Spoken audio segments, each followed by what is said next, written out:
Mga lods, magandang hapon. Salubungin na naman natin yung sunset. Ika nga, yung paglubog ng araw. Ayan, nandito ako ngayon sa highway, dumaan at mag-jogging kasi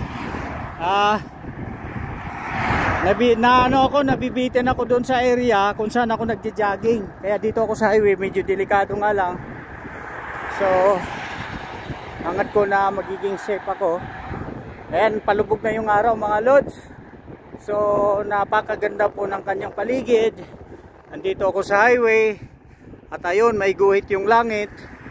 Ayun. Yan. Ang lugar na ito ay taniman po ng palay, ng mais. Ayan o, ganyan siya kalawak. Taniman po siya ng palay. Mais pala. Ayan, ganyan po siya kalawak. Makikita nyo, ayan. So ayan. Ayan, dito ako sa highway, sinasalubong ko yung mga truck na dadaan. Kasi delikado pag doon ako sa kabila, di ba? Nakita nyo, ayan. Nakita nyo mga lods. Ito yung area kung nasaan ako. So mas maganda kasi dito mag-exercise. Gawa ng napakaliwanag at napakalinis po ng daan. So yun mga lods, maraming salamat po. At ako si Red. Ang gagawin po natin ay mag-ehersisyo. Wag po natin kalimutang gawing bisyo ang ehersisyo. So natakbo po tayo ngayon.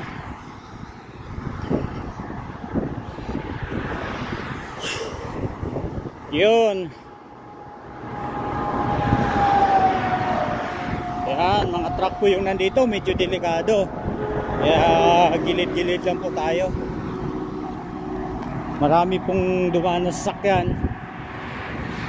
Kasi highway itong aking tinatakbuhan.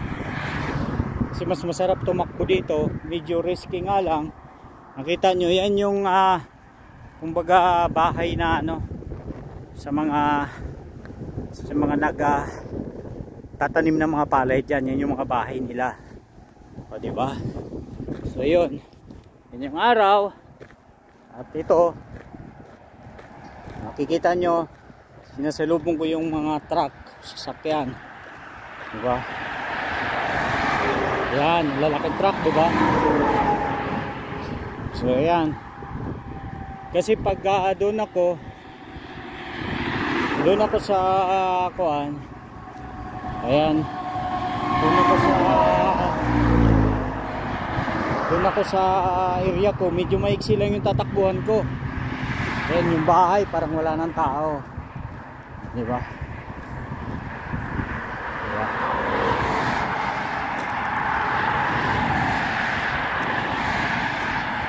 Ayan yung bahay, parang wala ng tao. Yan.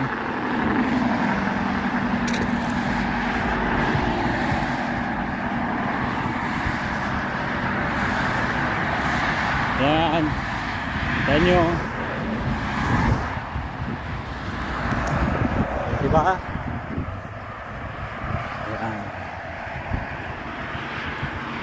Lawak. Ang lawak po ng taniman ng mais.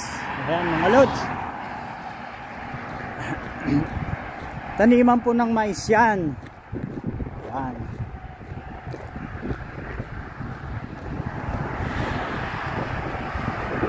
Yan. Taniman po ng mais yan. Ayan, di ba napakalawak niya. Yan. Tapos dito naman sa kabila, ganun din. Ayan.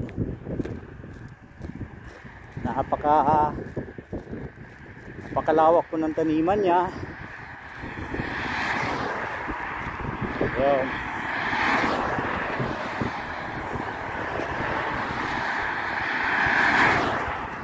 Ayan po.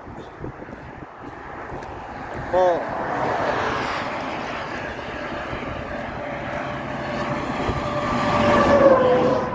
Lalaki ng truck mga lods.